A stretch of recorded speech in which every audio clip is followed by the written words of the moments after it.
Let's go, everybody. It is your boy. It is Cyber Warrior, and you are here on CyberWarriorStudios. And as always, we have my partner in crime, the one, the only, Eric Bellardo, Cyber Papa. Hey, you're violating my HIPAA rights. Don't record me. Don't record me. It's my HIPAA rights. My HIPAA rights. And it's going to be a great show, all right? So we're talking about things that aren't normally discussed. We're talking about GRC and education today. And my guest with me today, who I have met at B-Sides Pittsburgh, who has been an amazing supporter, an amazing fan, and has actually been on this show once before, and he is returning so that he can be by himself and talking with us today, is the one and only Scott Jones. So, Scott, please give us a little intro about you and what you're doing now and why GRC and education is such an important topic to you. Yeah, absolutely. So, been in IT like 15 plus years at this point, got into the cyber stuff a few years ago, a couple of local Pittsburgh companies, went to a large logistics company for a minute, got some really great, background on the whole, governance, risk, compliance side of the house from those guys. And now I'm at a telecom provider. They specialize in cell phone towers, fiber, data centers, colo type of facilities, that sort of thing.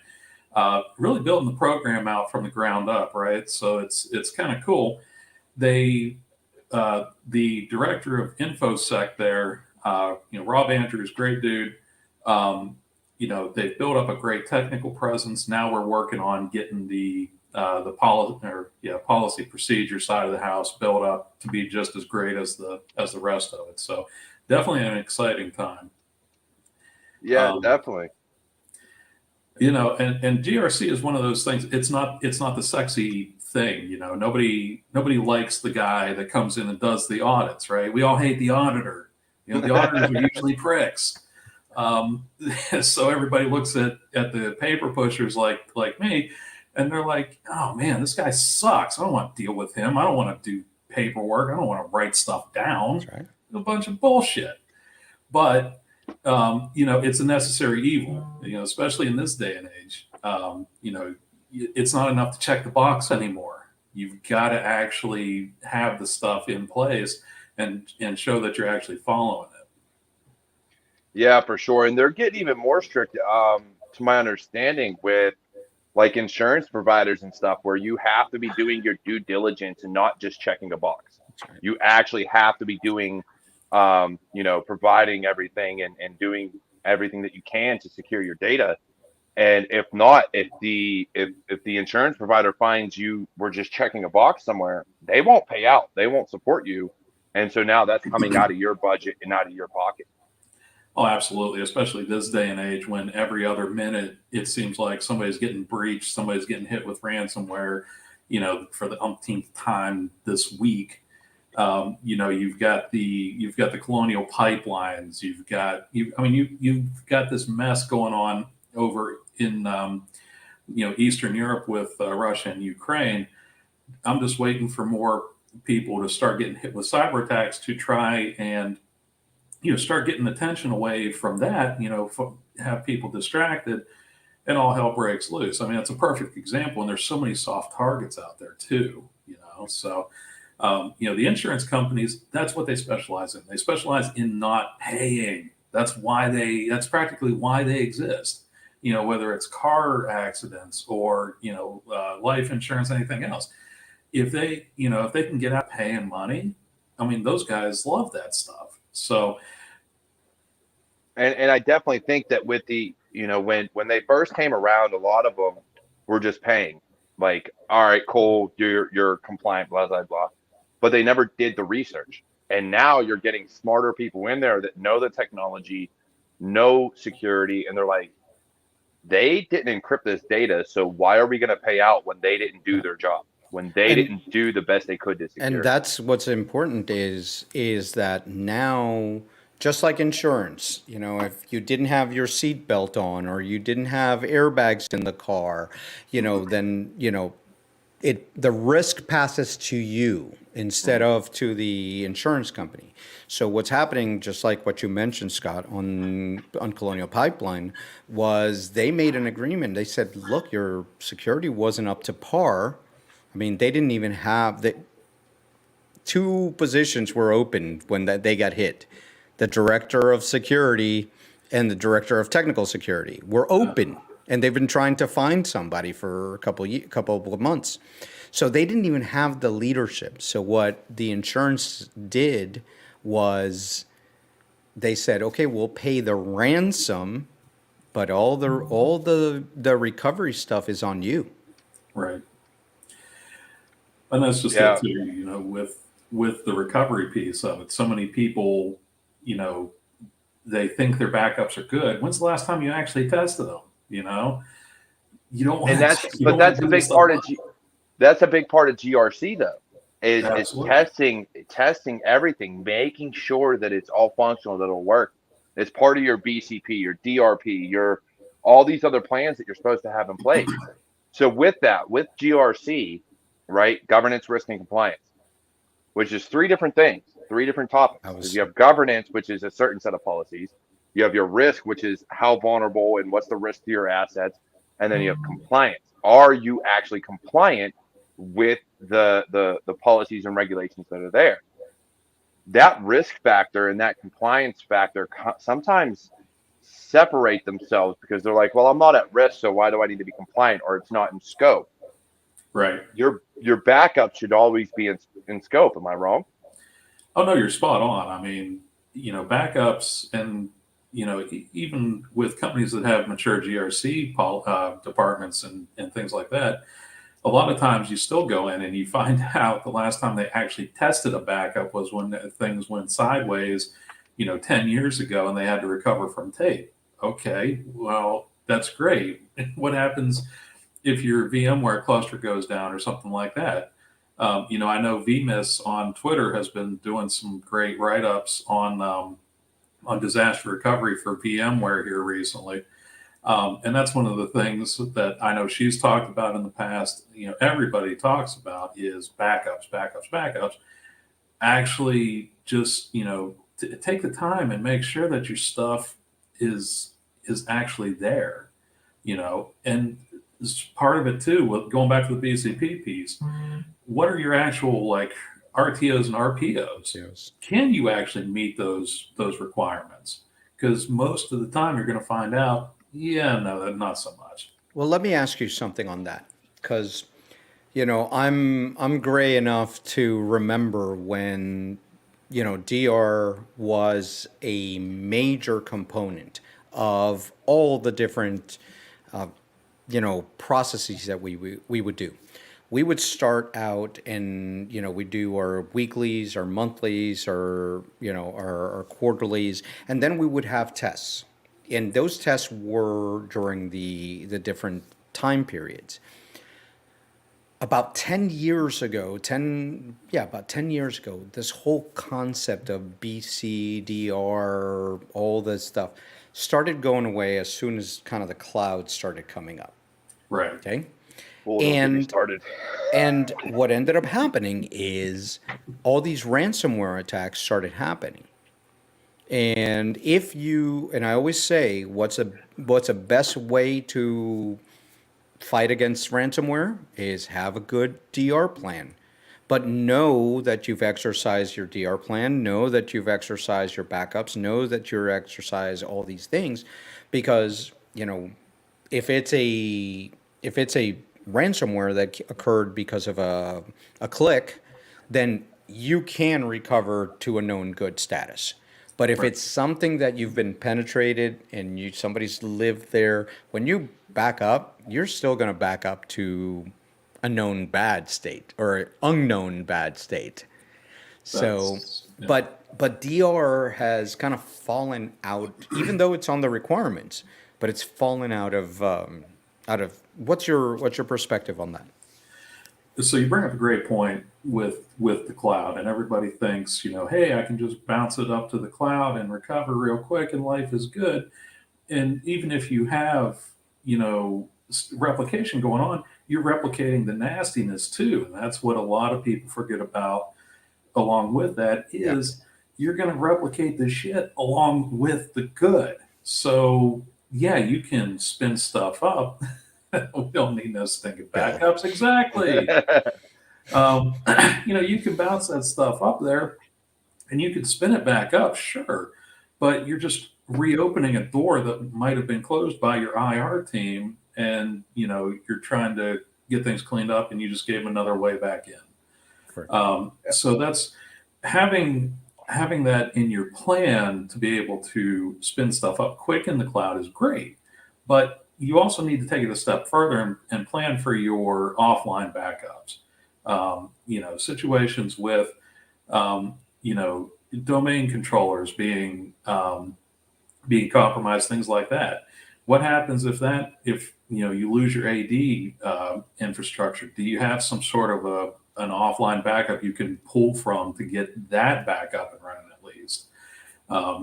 It's not enough, and real time is cool until shit hits the fan, and then it's like, oh no, where's the tape?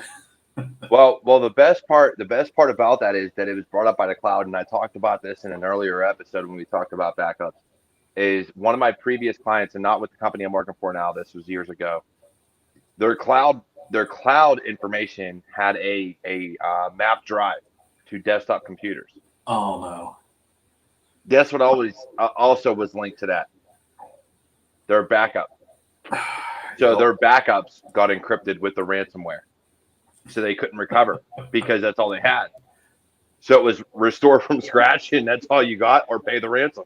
Exactly. Hey man, I remember when we used to take DLT3 tapes, the square tapes from the backup machines, and we would have to bring them to our houses, or in offsite storage, and that was part of the governance piece. So and it still should be.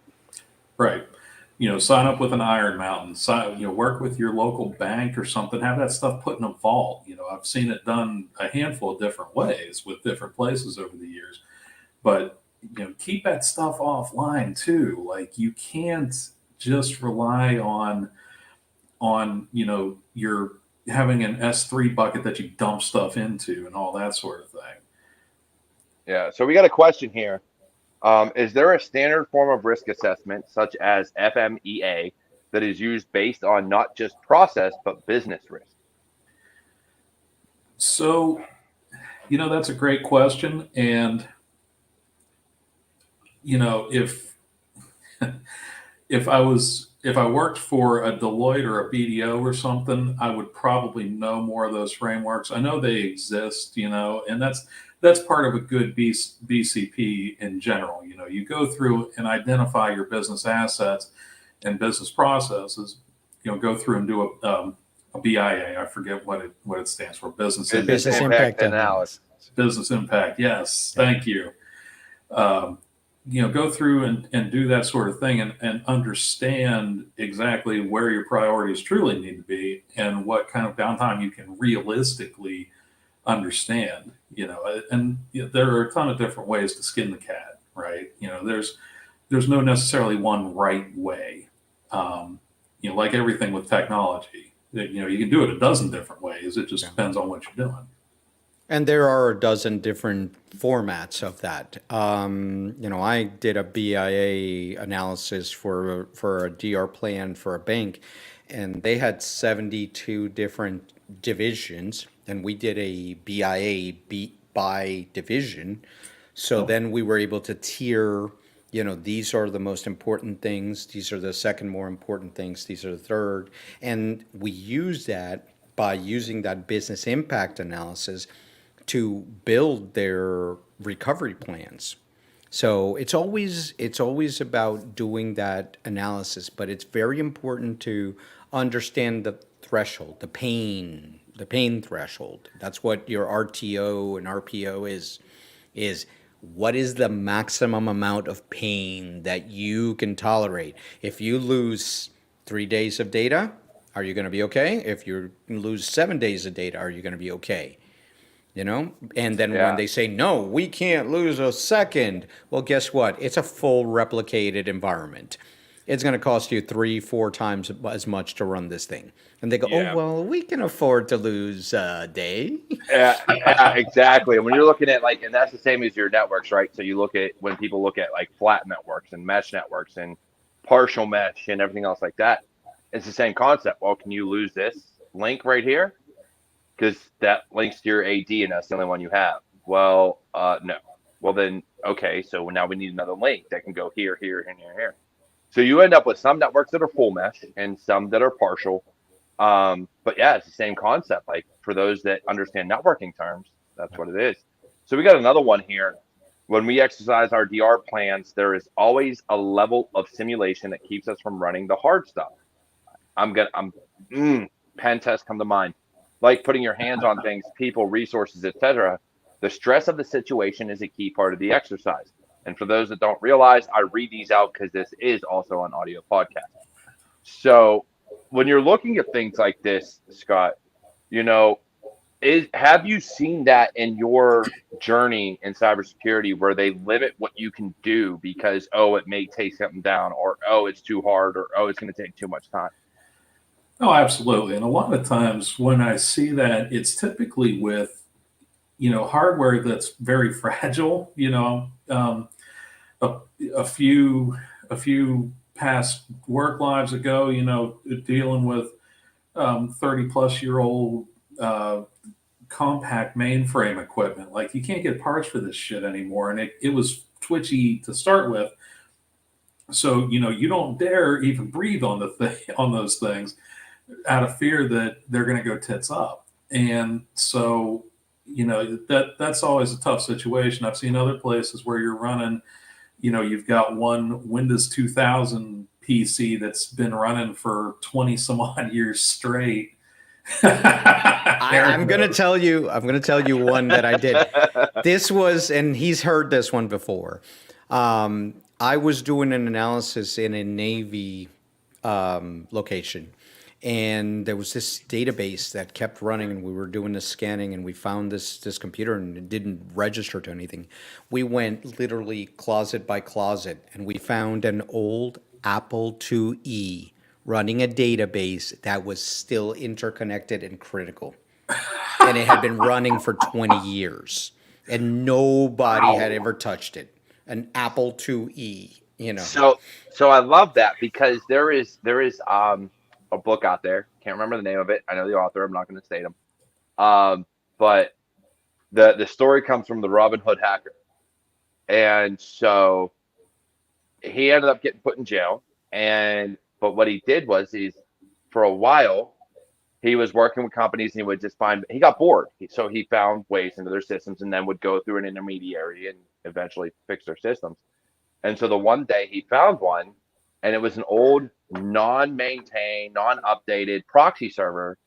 And so when he came in, because they said, "Hey, how do you fix this?" He was like, "Well," and he took a knife and he cut the line. Like you're not using it. It serves no purpose at this point, and it's so far out of date you can't update it. Gone. That's how we fix this issue. Because they had another one. They had other, the connections were there. It was just one of those things that it was unpatched, unupdated, like just gone. And so you see these things, and GRC protects us from that, right? That's the point of GRC, is to find the risks, find the compliance issues, and fix it. Well, that's just it too. Legacy tech that is such a problem in so many places. So if you don't have a strong governance program, and if you don't have buy-in from the executive level too, that's what a lot of companies struggle with. Yeah. You can have all the policies, procedures in the world, you can do the simulations, things like that, but if you don't have leadership that's willing to cough up the money and actually put their name behind the policies that you're putting out there, people aren't going to follow it, and they're not going to worry about it. You're going to have. We see the meme. Before the budget for security, before an attack, it's pennies. After an attack, it's $100 bills.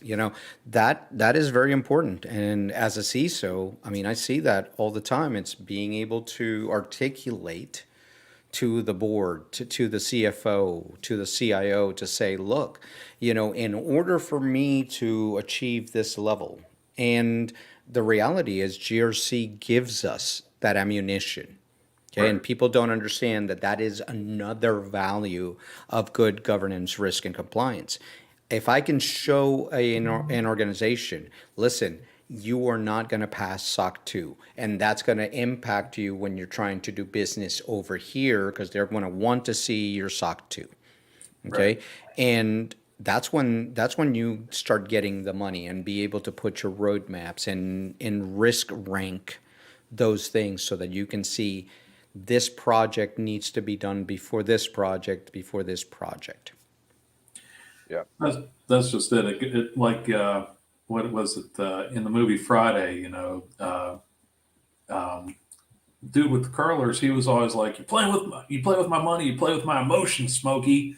Like that's how you got to approach it with some of these, with a lot of these companies. Though, if you can't put it into dollars and cents, they don't understand it, and that's why it's really critical. And this is what I try to teach my students too. I'm a part-time instructor at a local community college. Pick up a couple business classes here and there. Just learn to bridge that gap, because that will serve you so much better over the course of your career. And I'm so glad you mentioned that, because that brings us to more of the education side of this thing, where so a lot of people preach, and we argue about this, and there's going to be continue to be arguments until it's fixed, which I don't know if it'll ever will be. But the CISSP, the Right. CISSP is a management cert. It is meant to teach you the business, how the business sees security versus how the technician sees security. Right? It's people first, and money, and business enablement. And I think that colleges, from a GRC perspective, do very good in that. They teach the overarching concepts of security, and then they can teach you the policies and regulations, which take years to change anyway. So it's very rare that you see something change drastically over the course of a year. Right. So, and that's just from what I've seen. Like, sometimes it takes 2, 3, 4, 5 years before a regulation or a policy changes so drastic that you're just like, okay, this is outdated. Whereas technology, in the course of 6 months, you can be like, well, there's been 20 vulnerabilities and 30 exploits and everything else. But you hit it right on the head, okay? Because you just started talking about vulnerabilities.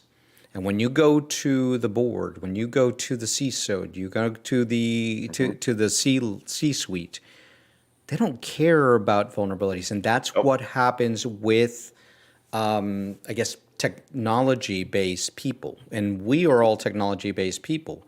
But we need to bridge the gap to say, listen, they don't care about the technology. They care about what their impact is, and that's the risk part of GRC. Yep.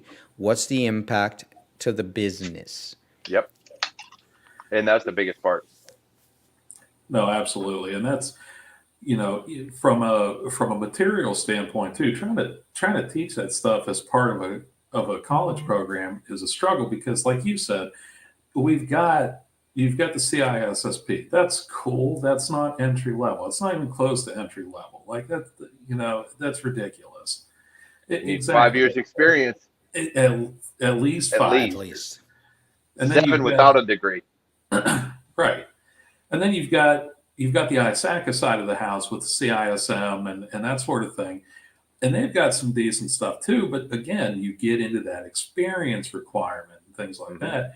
It's tough to find good material to give these students a basis for, getting out there and just getting an entry level cert or some sort of entry level credential for, for anything governance, risk, compliance related. So And let this me is ask you. okay. Go ahead, Now Eric.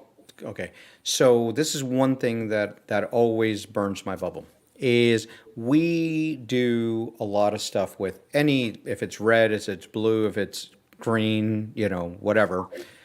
I call it GRC green, by the way. Okay. So we teach people how to do things in these certificates. We teach people to pass these tests, but we're missing like what I call the human skills element. Right. Okay, not some people call it soft skills. Other people, I call them the human skills. Okay, I think that one of the things that we need to start doing when we start teaching is to also merge those soft skills, because there's a lot of that, especially in GRC, because you're talking to both the business and the technologists. Oh yeah. What do you think about that? No, I think you're spot on. And that's something, I've been fortunate to sit on the curriculum committee for a different college that I've had an association with over the years. And that's something I've preached for years and years and years, is there's a lack of soft skills. And, I've seen it for years. I've worked with some really great technology people, and, speeds and feeds, it gets them going. That's what gets them up in the morning. But God help you, you put them in front of a room full of people that are not technical or even semi-technical, eyes just glaze over. There was a dude when I worked for a VAR up in Pittsburgh years ago that knew video inside and out. I mean, this dude could tell you H323, down bit by bit. He could tell you all this crap. So they stuck this guy in front of an audience of executives. It was supposed to be an executive briefing type of thing. And he just, within the first 30 seconds, just went deep, deep into the weeds. And you could see everybody, he lost the entire room. And, it's like you've got folks that are great at that. Keep them locked in a data center someplace. Awesome. You've also got folks that are great on the people side of things. You've got the good solution architects and pre-sales engineers and things like that. That's great. Keep them out in front of people.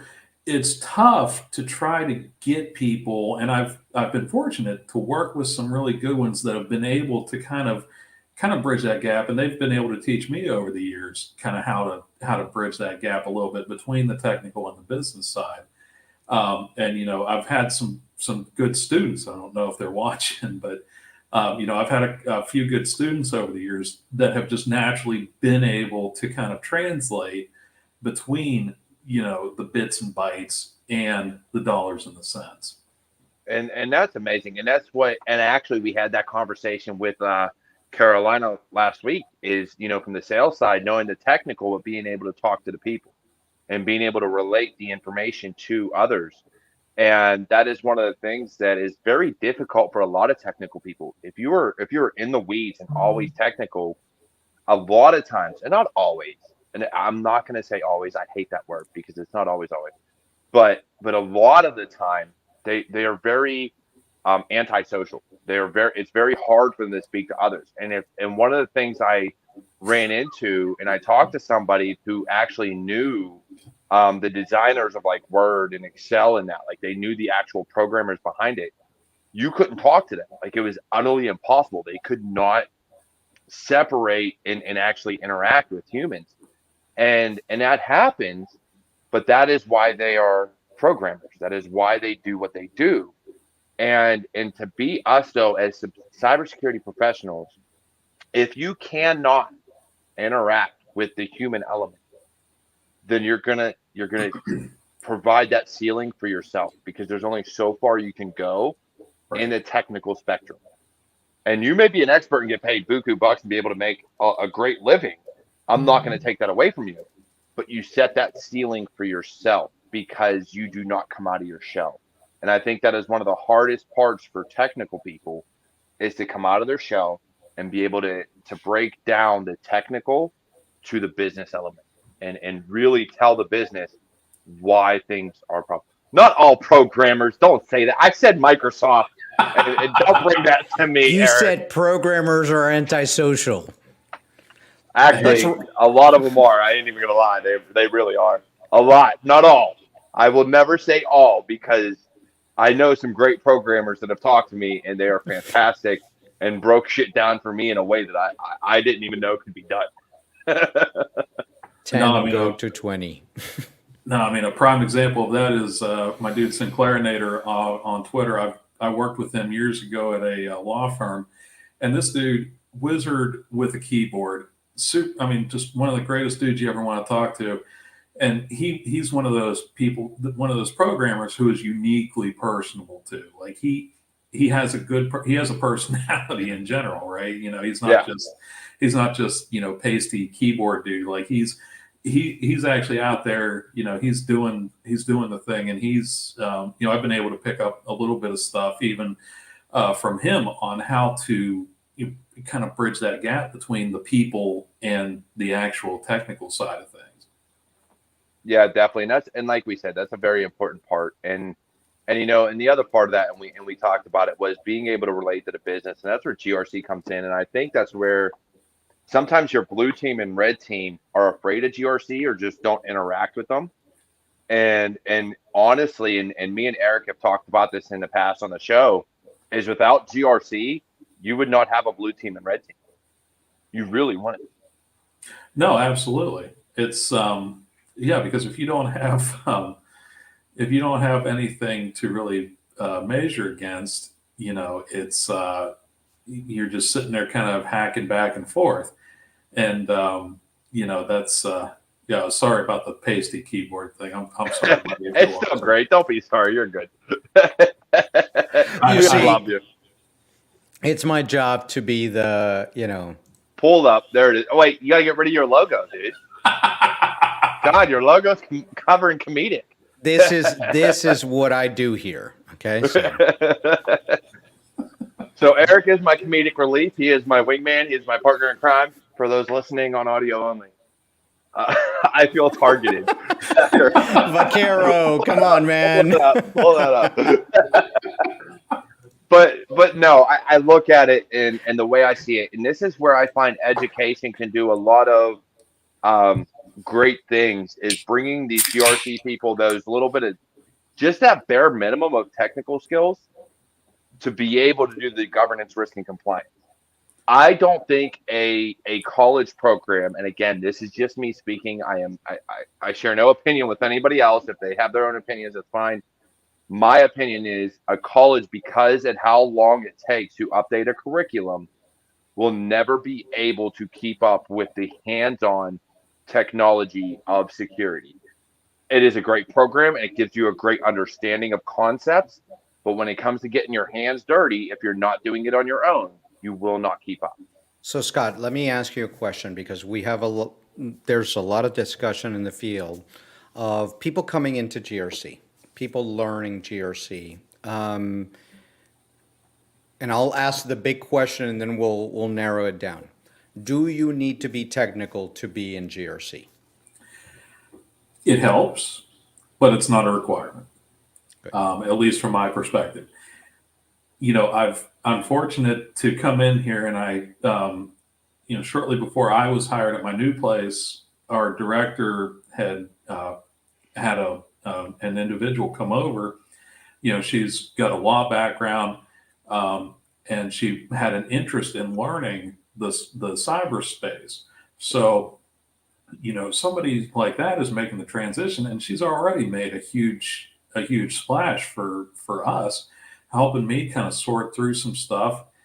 So, if you've got a willingness to learn, then, a technical background isn't mandatory. You can pick stuff up if you're willing to put in a little bit of time and ask the questions, and, just admit you don't know stuff, but you bring in that outside perspective, which is severely lacking a lot of times in cybersecurity.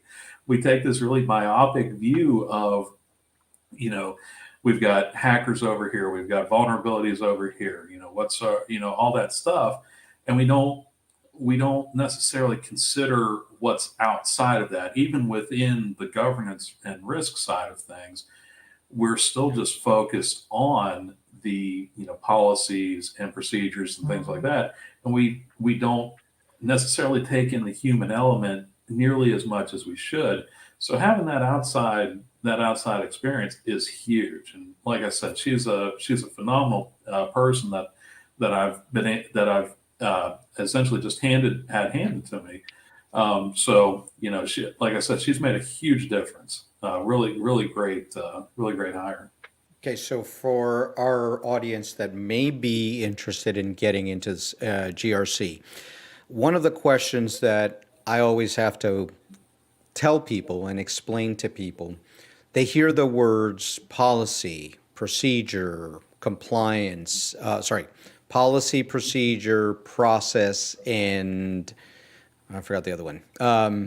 But, can you talk to our audience about what the difference is between a policy, a process, a procedure, et cetera? No, absolutely. So, one of the things that it took me a minute to get a good handle on this too, and a good mentor and a friend of mine, a dude named Jay Salutis, really helped kind of break it down. And what it boils down to is your policy should always be a really high level document. If it's more than a page and a half, it's too much. From there, it's just a high level statement. What are you saying you're supposed to do? From there, you feed down into the actual procedure or standard. What's your password standard? How do you audit against these things? There we go. Perfect. That was quick, right? Clutch. Yeah. So, like that, the policy is the what and the why. Why does this thing exist? The standard, how do you measure against it? The procedure is typically, how is this actually implemented? What's our process? What's the group policy settings? What's the what's our backup strategy? How do we verify backups? Things like that. That's more of your procedure side. And guideline is a thing that you don't see a ton of, just because it's just that it's a recommendation. You really don't. It's not forced. It's a good idea kind of thing, where the standard is where you're actually dropping the hammer and saying it will be at least 8, 10, 12 characters, or it will use at least AES 256 encryption and that sort of thing. Halila, Yeah, yes, I'll send that to you. Okay. Yeah. Why aren't you? Why don't you use those encryption methods, Scott? That's a good question. And if I find people aren't using that, that's when that's when it's important for me to come in and kind of drop that GRC hammer on them and say, "What are you doing? Come on, jack off." Yeah, I do, and I think understanding the difference between all of those levels in that pyramid is very important. And I do feel that when it comes to what we do in security, that GRC plays such a pivotal role in defining those steps and defining what is policy, what is procedure, what is a guideline, is very, very pivotal to us. And myself and Eric as blue teamers rely on GRC so much and so heavily to help us accomplish our mission. Because without GRC, a lot of organizations would just blow it off and just be like, yeah, okay, whatever you say, cool.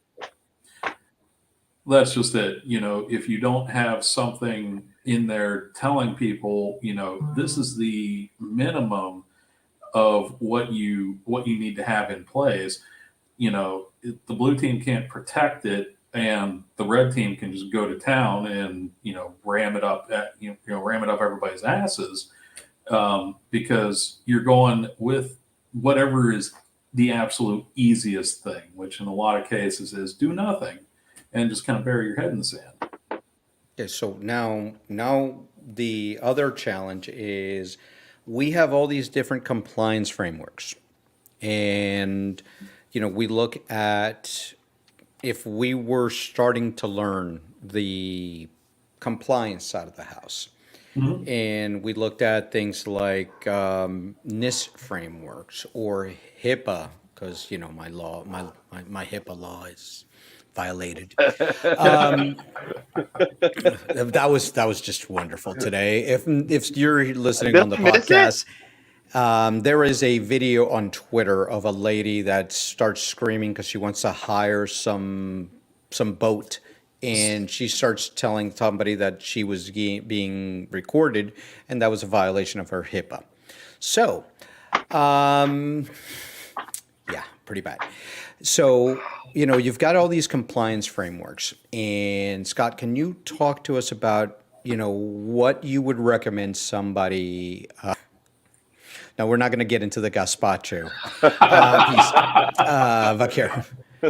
It was Gestapo, not gazpacho. Okay, but let's go. For which one's the first compliance framework that you would recommend somebody to start learning with? See, that's a tough one because a lot of it depends on, one, the industry you're in, but two, the theater that you operate in. If you're operating on a global basis, then the ISO frameworks are where you're going to want to focus your time and energy, right? The ISO 27001s, the 27005s, and that sort of thing.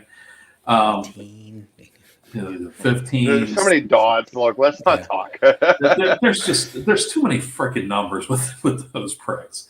Like, but why do we have so many frameworks with that though?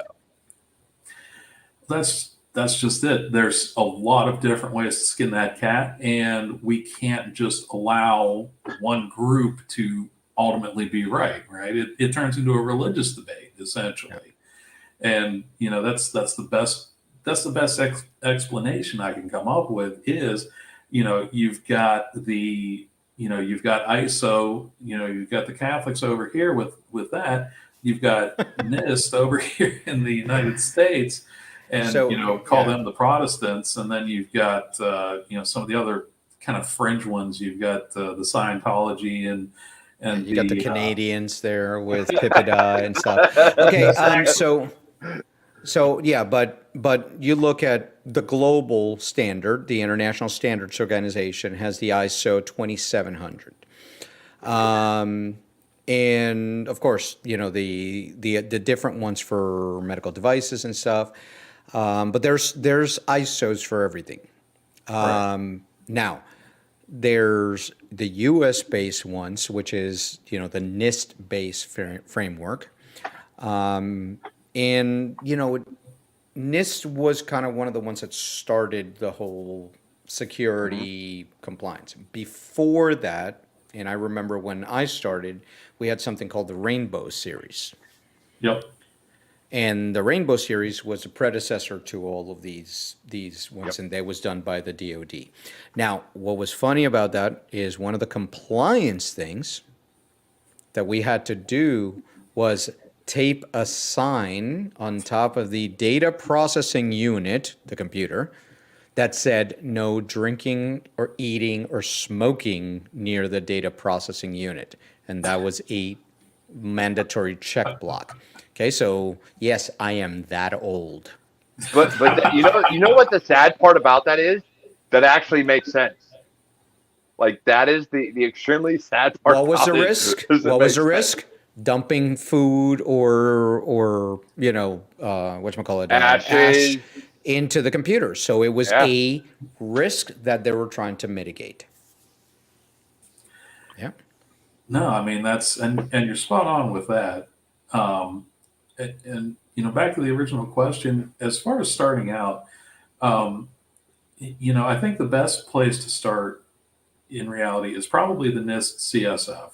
It at least gives you a basic basic approach, and there's still a lot of material in there. And it's, I mean, if you need something to put yourself to sleep at night, read that crap because, you know, I live it every day, and it's still, I'll be sitting here typing, reading, and I'll just start drooping off. Like it's hard because it's critical information to understand, but it's so freaking dry, right? Can they put that in audio book? I'll just listen to it as I go to sleep. That's it. Listen to it all night. You get it through osmosis. Right, exactly. You know, but you're right, and again, it really depends on on where you want to work. Because, for instance, I worked for Sheets for a time. They followed on. They fell under PCI-DSS, and you know, with the amount of credit cards they process and this and the third, you know, so PCI was huge for them. But if you fall under, I don't know, SOC or Nist or CMMC or, you know, whatever the case may be, Doesn't exist. All these different things come into play. So you have to take into account, where are you targeting? Are you DoD? And do you want to work a government job? Then one framework may come into play. If you want to work for a different organization, like let's say you're looking for a job, so you need to be up to date on all frameworks, you might want to know PCI and PCI-DSS and the 50 other different subsets they have for that now, because they came out with a different one for whether or not you process credit cards, don't process credit cards. It varies. I'd honestly, That's what I learned GRC on. Look, I would very much prefer the rainbow books at this point. That would make more sense to me than all the different freaking frameworks we have. This is a guide to understanding audit in trusted systems. Password management guidelines. God, and that would make more sense to me than what we have now. It is because we can't come up with a solid set of guidelines for how to protect important data. Yeah. There's always, well, this is PCI, this is PHI, this is, you know, HIPAA and high trust and everything else, and this is FedRAMP, and this is, you know, and it's like, look, why can't we just say this is what you need to do to protect personal data? Why can't we all just get along? And there's so much overlap in all this stuff too, right? Like, oh, Jesus Christ. Gazpacho police. Oh, they're cold cases. Because gazpacho. All their cases are cold cases. Because gazpacho is a cold soup. Come on.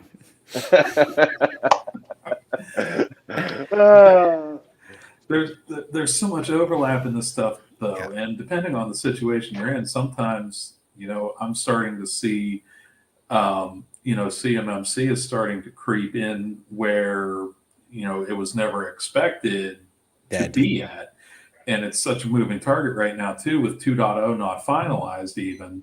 You know, I've sat on a couple webinars talking about, well, it could be this or it could be this, and it's like, yeah, okay, cool. Tell me when. The one thing I will give CMMC 2.0 is they are trying to relate more of the requirements to, I believe it's Nist, if I'm not mistaken. They are trying to do more with CMMC 2.0 to the Nist framework. So if you follow Nist, you follow CMMC 2.0. So that's where I'll give them credit. It's a novel effort, and like anything else the government's involved in, you know, it's going to turn into a straight shit show. Yeah. I think so. It's military. Look, it's okay. So let me give you the answer to the test. CMMC equals 800/171. Okay. Yes. Stop. It's 117 questions in 19 families. That's it. Yep. Okay. What they're trying to change right now is the levels. So, you know, are you level 1, level 2, level 3? They had level 1, 2, 3, 4, and 5. And now they're going to do it to 3 and so on and so forth. And this now got transferred to the CIO's office at DoD. So a lot of changes are going to come from that. So Yeah. And again, it did. They changed the levels. They changed kind of how it links together with Nist. But again, we come back to Nist. Everything links back within the U.S. at least. Everything comes back to Nist. Right. And that's not saying it's the same in the UK or EU or anywhere else, but at least in the US, it comes back to Nist. So if you're using the Nist as your framework, you're solid. Theoretically. Well, again. and one of the things is that a lot of these compliance frameworks all come from a version of NIST. So knowing NIST and understanding at least the families, knowing what it means, what each family means, how do we read compliance frameworks?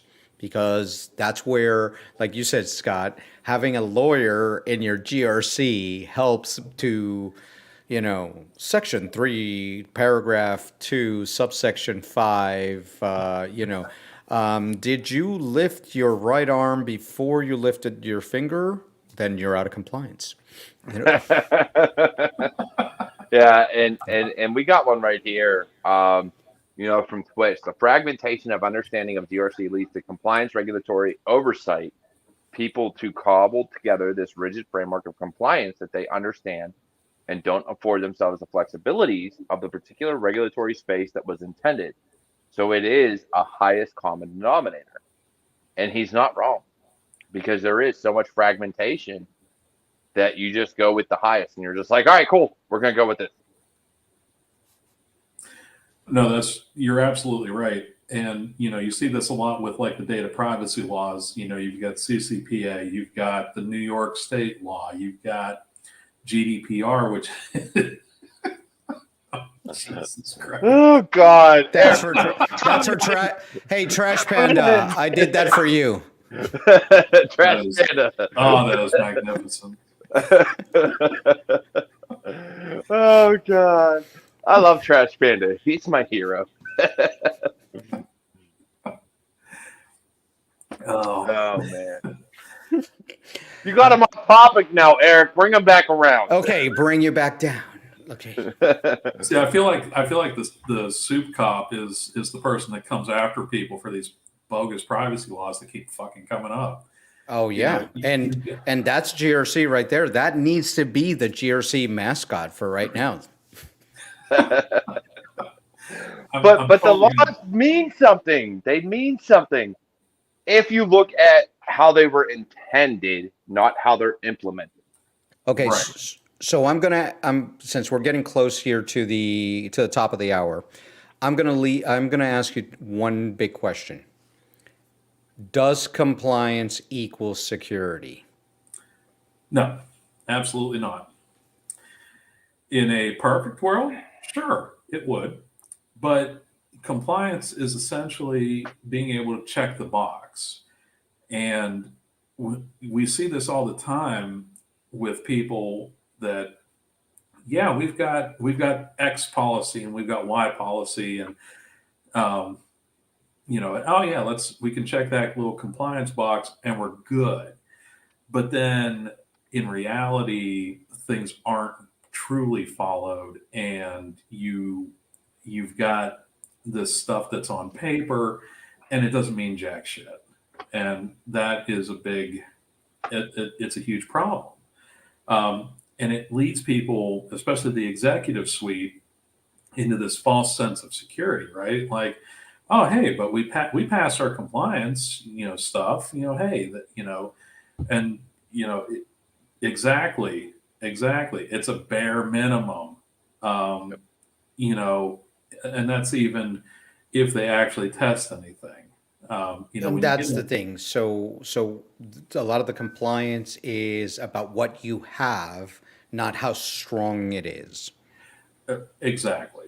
Or is it even implemented right? It exists. That's good enough. Bink, off to the next thing.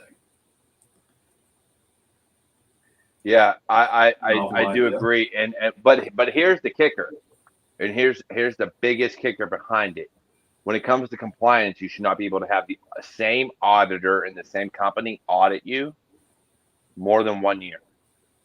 And the reason for that is, and I'm not going to discuss who, but I have seen and I have heard stories of auditors that the same auditor came to the same organization several years in a row. So of course the owner, the friend, they're going to become buddies oh, okay, you're good, you're good, you're good, it's okay. Well, what does that do for compliance? So that is where again we will agree compliance will never equal security because oh, you have a firewall that logs information? Cool, okay, you're good. I What's it told you my logging? How story. are you getting alerts? Like I what's told you it? my story of doing the compliance assessment for a major transportation.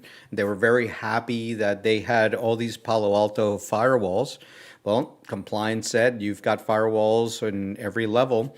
And when I opened the firewall, it was any. Between every VLAN, it was any. Well, Oh, they had amazing Palo Alto firewalls, but guess what? They weren't configured.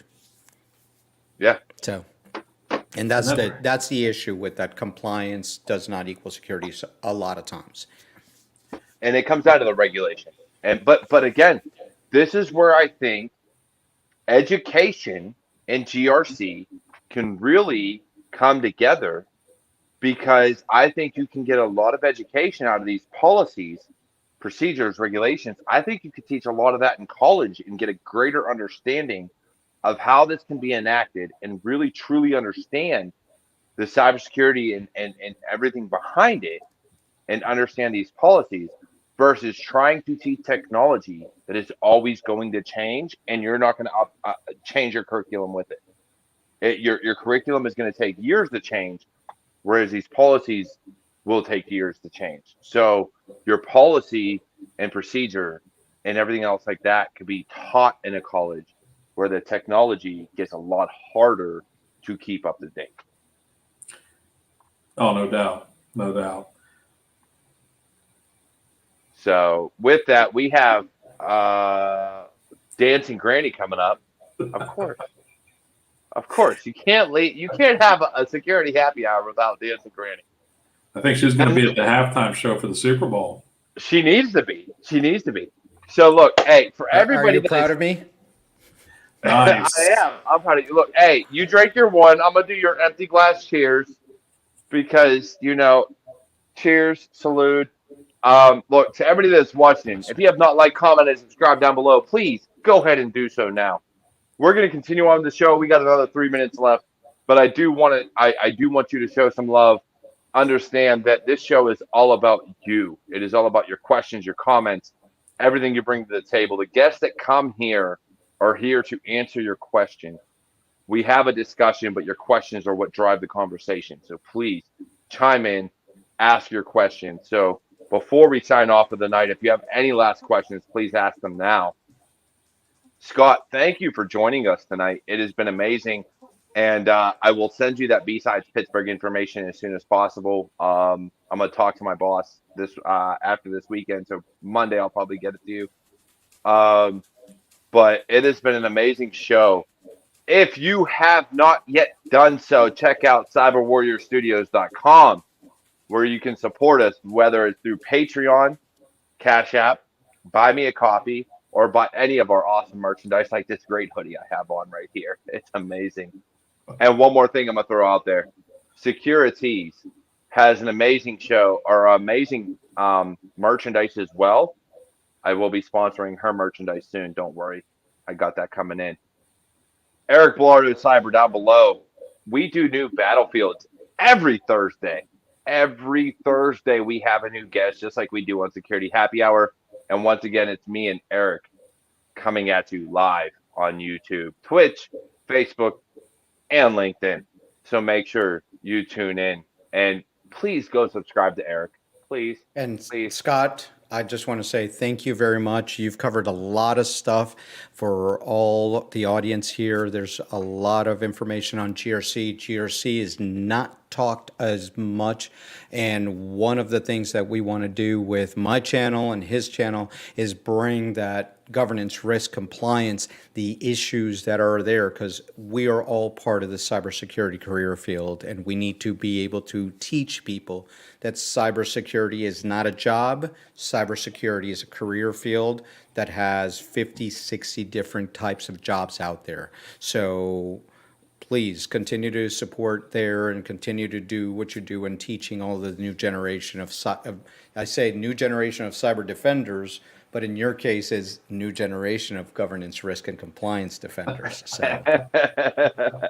Yeah, definitely. Hey, Scott, any last words before we cut off the air? I don't think so, man. You got to get that bar finished so we can do a live show from your basement there. I do. Look, I got some friends that are gonna come over and help me set up some cameras and lighting to get it a little bit better. So it'll be a lot better once I have my friends come over. that just didn't sound right. Chunk, chugga, pow, pow. That's it. There's going to be a plastic couch in the background. But no, it's been great having you on. I love you all. Thank you, everybody, for joining us tonight. And for anybody that watches afterwards, please make sure you like, comment, and subscribe. Head to CyberWarriorStudios for all the ways you can support us. Head to Eric Velardo Cyber for all the ways you can support him. And I will see you all next time.